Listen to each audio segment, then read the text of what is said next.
The asylum seeker debate has been one of the major issues in federal politics this year, and now there's a suggestion that the huge increase in asylum seekers arriving by boat means fewer migrants from overseas refugee camps can be resettled here.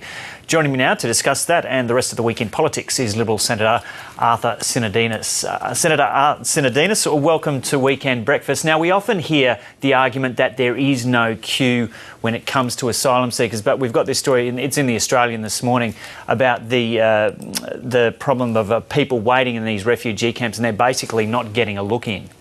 Well, Joe, I'm not surprised by this. Anybody who's followed refugee issues in this country for at least the last decade would know that many of these people who are coming by boat are doing so at the expense of others that we attempt to resettle through our refugee and humanitarian programs. So this idea of queue jumping is not new, so I don't think it's a great revelation in that sense, but what the newspaper article has headlined is that the issue has become quite acute because of the upsurge in boats arriving in this country in recent times, and this is a humanitarian issue for us in terms of our obligations under the Refugee Convention, because we need to be doing as much as we can, and we try to do so through a very generous refugee and humanitarian program to pull our weight.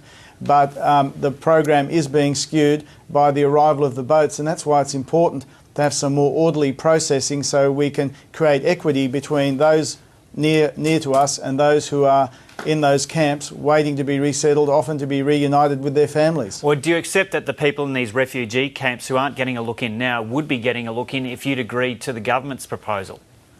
Look, we have compromised a fair bit when it comes to the government's proposal. I think it would only take a little bit more from the government and we could get there. How have you compromised in terms of the government's proposal?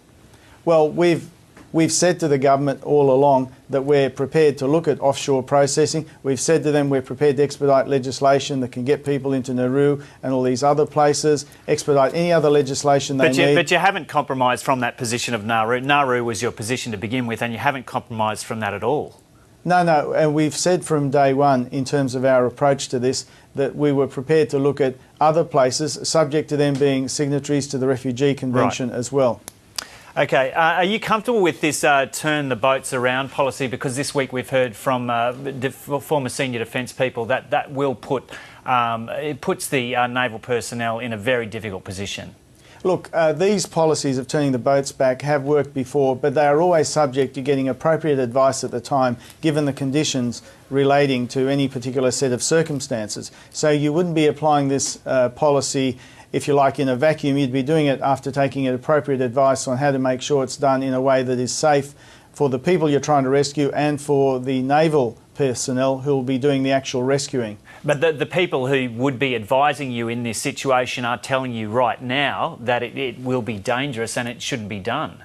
Those people, if we were in government, would be telling us about how we can do it in a safe way.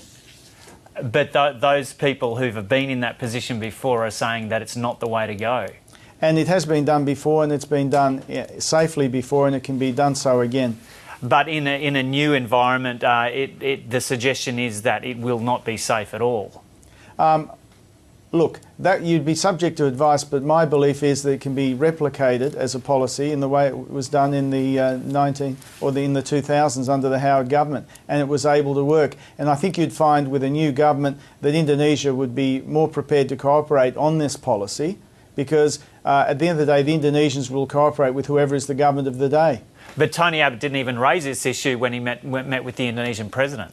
The point Tony Abbott made was that he wasn't going to discuss what he had discussed with the president of Indonesia, and the reason for that is in international diplomatic talks, it's not a usual process if you've had a confidential discussion to disclose that to the media. But apparently there were reliable sources saying that it wasn't discussed anyway. And if you're expecting further better cooperation from the Indonesians on the asylum seeker front, why wouldn't it be raised at that meeting? And Tony Abbott and Julie Bishop will be travelling, I think, to Indonesia in the next few months, and I'm sure there will be plenty of opportunity, as there is already, because the fact of the matter is the Indonesian government knows what our policy is. If there is a new government, they would respect the mandate of a new government to implement a new policy. Right, now the carbon price continues to be the focus of Tony Abbott's efforts over the recent weeks. He's been clear on the tax but not unequivocal on an ETS. Can you guarantee that in the first 2 terms of a coalition government, if there were 2 terms, that there would be no ETS? What I think Tony Abbott has said is his priority in his first term is to scrap the carbon tax, start that process from week 1. And in terms of what we do about climate change going forward, we have a direct action program, and I've no doubt that if other countries take action on climate change in the future, in other words, India, China, the US, we would obviously be a part of any international negotiations, but whether that leads to an ETS or something else isn't something we can speculate on. That's hypothetical at this stage. No. So you can't give and guarantee that you wouldn't go down the path of an ETS, and if you did, how would that differ from the carbon price in terms of an effect on consumers? Joe, I can give a guarantee that an ETS is hypothetical because we're not in a set of circumstances where any government might contemplate anything like that. Right. Now, just yesterday, Tony Abbott was speaking at the Liberal National Party conference in Brisbane. Warren Truss and Julie Bishop are speaking at that later today, and we'll be broadcasting that live on ABC News 24. I'll just mention that now.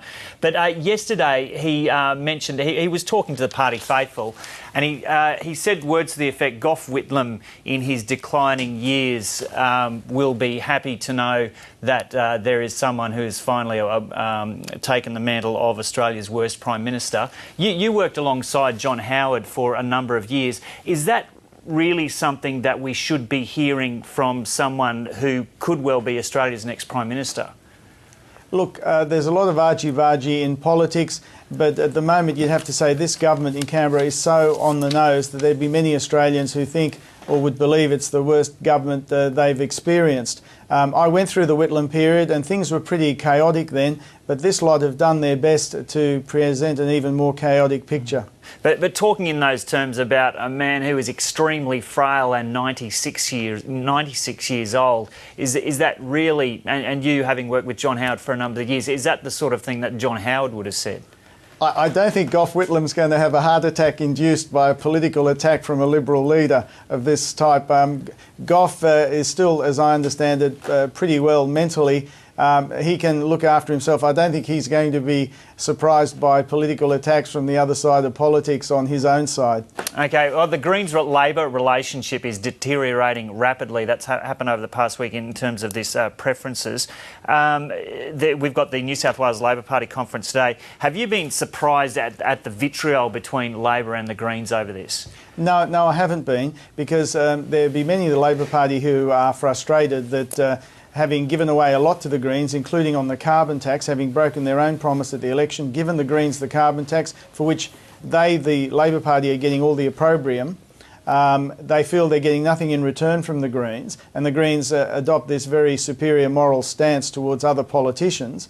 And I think what's happened within the Labor Party, they don't care what impact it has on Julia Gillard. As far as the Labor Party is concerned, she is now roadkill, and they are out there running their own race in New South Wales. And I think that they genuinely don't like the Greens because they see the impact the Greens is having on them. Julia Gillard is powerless to stop these attacks, even though these are her coalition partners.